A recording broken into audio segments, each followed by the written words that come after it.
অন্তর্বর্তীকালীন সরকারের মেয়াদ এবং তাদের কর্মকাণ্ড নিয়ে আমাদের বিশদ আলোচনা হয়েছে।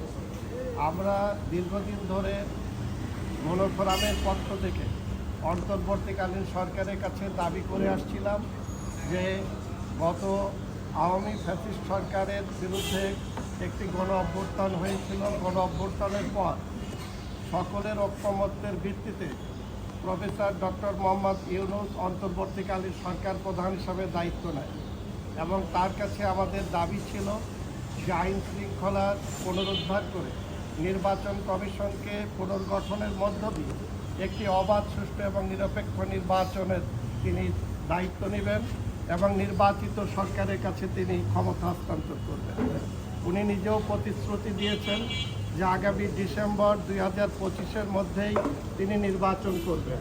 পরবর্তীতে তার উপদেষ্টা পরিষদের অন্যান্যরা দেখা গেছে যে ডিসেম্বর থেকে জুন পর্যন্ত তারা বলেছিলেন এবং উনিও সেই কথার প্রতিধ্বনি নিয়ে তিনি ডিসেম্বর থেকে জুন পর্যন্ত বলেছেন। আমরা বারবার বলে আসছি যে সরকার যাতে একটি নির্বাচনের রোড ম্যাপ ঘোষণা করে, কিন্তু এখন পর্যন্ত আমরা সরকারের কাছে এই নির্বাচন নিয়ে বিভিন্নমুখী কথা ছাড়া নির্বাচনের সুনির্দিষ্ট দিন তারিখ বা রোড ম্যাপ পাইনি।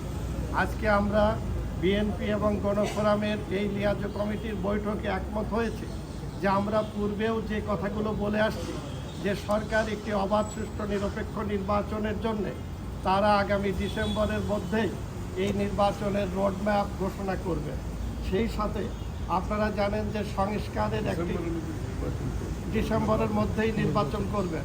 আমরা সেই সাথে আরেকটা বিষয় বলি, সংস্কারের বিষয় নিয়ে একটি জন আকাঙ্ক্ষাও তৈরি হয়েছিল এবং বিএনপি সহ আমরা যারা সমমনা রাজনৈতিক দল আমরাও এই সংস্কারের পক্ষে ছিলাম এবং এই সরকারের সংস্কারের তারও একটি সীমাবদ্ধতা আছে। তারা কোন কোন বিষয়ে সংস্কার করতে পারবে, কোন কোন বিষয়ে পারবে না।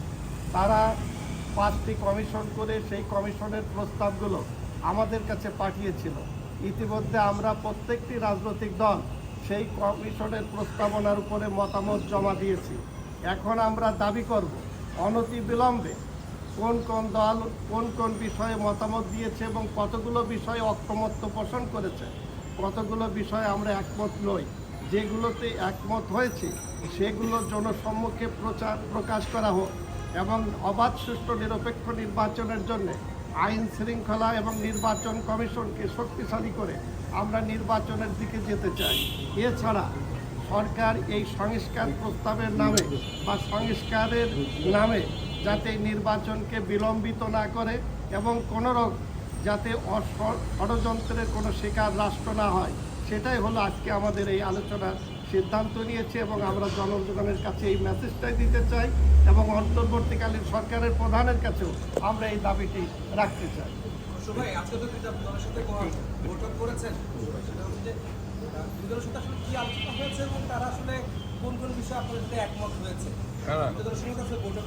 না না, আলোচনা তো দীর্ঘ আছে। এখানে বিষয়টা হচ্ছে আজকে ডিসেম্বরের মধ্যে যে নির্বাচনের ঘোষণা একটি রোড ম্যাপের মাধ্যমে আসছে না বলেই একটা সংখ্যা, একটা সকলের মনে একটা দ্বিধাদ্বন্দ্ব এটা রয়ে গেছে।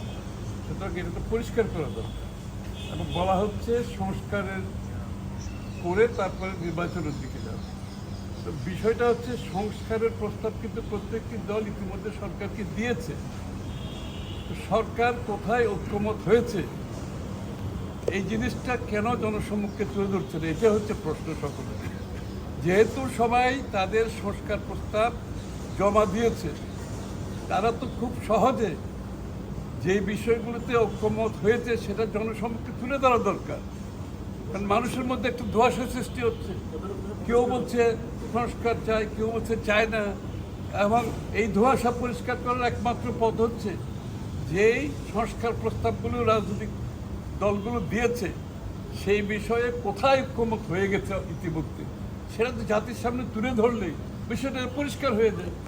আর যেগুলো তো ঐকমত হয় নাই এগুলো তো জনগণের কাছে যেতে হবে, কারণ এগুলো তো বর্তমানে কারো করার কোনো সুযোগ নেই এখানে।